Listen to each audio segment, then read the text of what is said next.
So Colby, I think what I'm hearing from the email is that you've got a situation, something like this, where you've got, in this case, I've drawn 3 polygonal areas, this one right here, this one right here, and this one right here, where there's 3 overlap, or two overlapping zones here and here.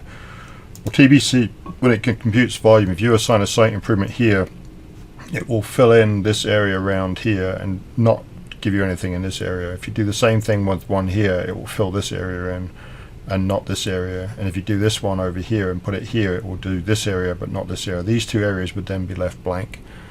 So if you want to count these 2 areas, you need to put a site improvement in here and in here in the overlap zone, and it will then count them. And if you want to count them twice, then you can give it a name like overlap, and it will then give it, it will be on the report, and you'll just need to know that you need to double count those numbers.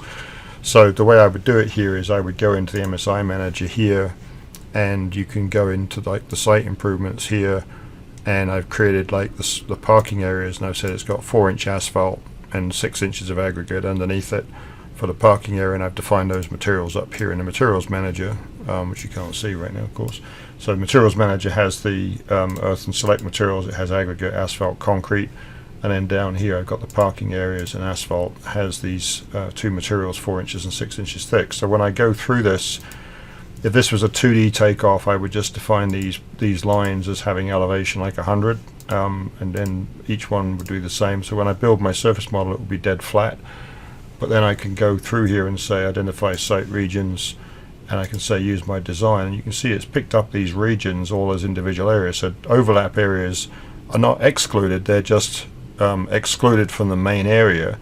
And you can go through here and say identify region, parking area, asphalt, give it a name like pave 1, and then you can say that's this area, and it highlighted that one. Then you can do pave 2 and highlight this one, and pave 3 and do this one. And then what I would do is pave 4, I would type in overlap and click in the location, and then 5 overlap and click in that location. And now that's got everywhere. Now if I undo those last 2 before I do any more, and then say build surfaces, at that point there, this will be unadjusted, this will be adjusted. So if I now look at the surface slice through there, and take a look at the slice through here, oops, sorry, slice from here to here, you can see that you've got the pave up to this line, then there's no pave in this gap, and then there's pavement over here, and the same in this direction, there's pavement, gap, pavement. Now if I put those other 2 site improvements in, so I go back to identify site regions, and now say do the same thing again here. So for design, and this again I'm going to do now pave 4 overlap, and you can click it in this area right here, and then pave 5 overlap and put it in this area here, and then close. And once you've done that, then you can build surfaces again, and now you'll see it's dropped that out. So along that section line, this is not removed now, it's calculated, but it's calculated as a separate area. Now if you wanted to count it twice, let's say if you've only got 2 overlaps, now the question is, do they only have 2 overlaps, or there are areas where there are 3 overlaps? If they need to count it twice for some reason, which I don't really understand why they would need to do that, but if they need to do that, then you could go in and say, okay, well, let's look at the report now. So I run the takeoff report and just do site improvement quantities in this case. That's going to run me the quantities of the pavement materials. Just takes a second or 2 to come up here.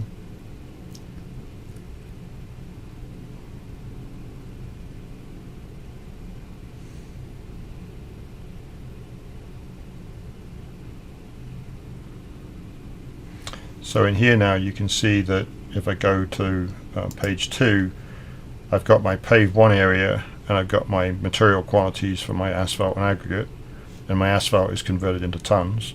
Pave 2 area, pave 3 area, and then you've got the 2 overlap areas. So these are the 2 areas that if you want to double count them, you would just have to double count these, and multiply these quantities by 2. But I don't know why you would want to do that, because you've only got 1 pavement in that area. It just happens to be an overlap zone. So as long as that's the case, you just have to add it to your report, and that should then give you a list of what you need. And that's giving you the area and the yardage. Now this area was probably defined in here If I go to parking areas, right now if I click on this one, go to materials actually, earth and select, and if I go to asphalt, I've said it's going to be calculated in areas. Now if you had an overlap, you could build an overlap site improvement, I guess, and you could double count by multiplying cubic yards by 2, and that would give you then double the quantity and give it a units, cubic yards 2 or something like that, or duplicate yardage or something like that, and then you could multiply it out and it would then come out on your report correctly if you wanted to do that. So in this case here, these areas here, this is being measured by the square yard, and it's been measured by surface area, which if you're doing a 2D takeoff, it's only going to be a planimetric area, but you can put it in surface, it would be the same number. So yeah, that's kind of what I would do here to get the report out like this, and just be aware that in the overlap zone you've got to just add an extra site improvement area to that, and it will report it on your quantity here. Now if you wanted it reported independently and not duplicated, then what I would do then is I would then say, okay, well maybe just go back to this layer here and isolate it and get rid of these, and then what I would do is I would then use something like track region to create the boundaries that I wanted. So if I wanted my boundary for this one to come up and around here and then around this one, then I would do track region, which is in here under the CAD menu, track region, and I would just call it, you know, pave 1 area, and put it on my FG data line site improvement layer, and I would say the lines I want to use are all of these, and I don't want to merge holes, I just want to track interior regions, and then just place this point right here. So that's now running around like this, and then these 2 areas you can leave behind. So at that point now you can take this line right here, which is just the original rectangle, and get rid of it. Now I've got one line that follows that pattern, one line that follows that pattern, and one line that follows that pattern. Now I wouldn't typically have my lines going all the way around here.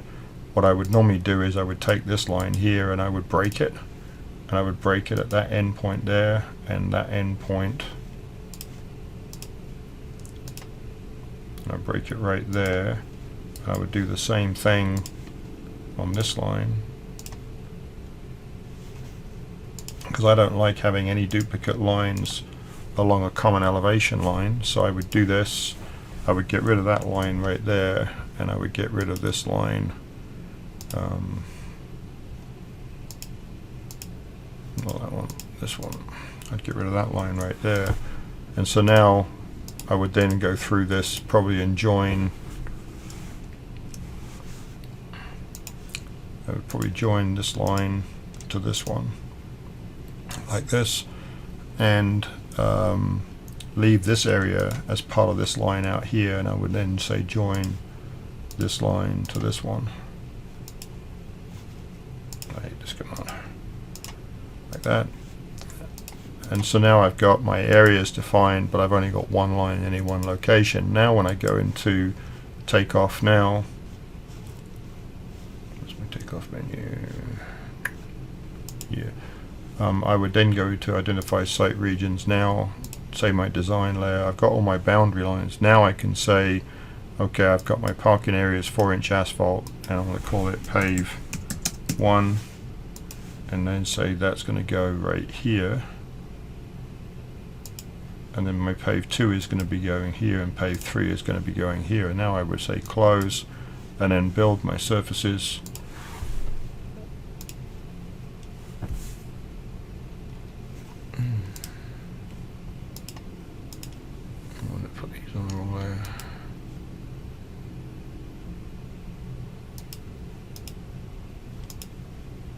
I think my lines aren't all the same elevation now.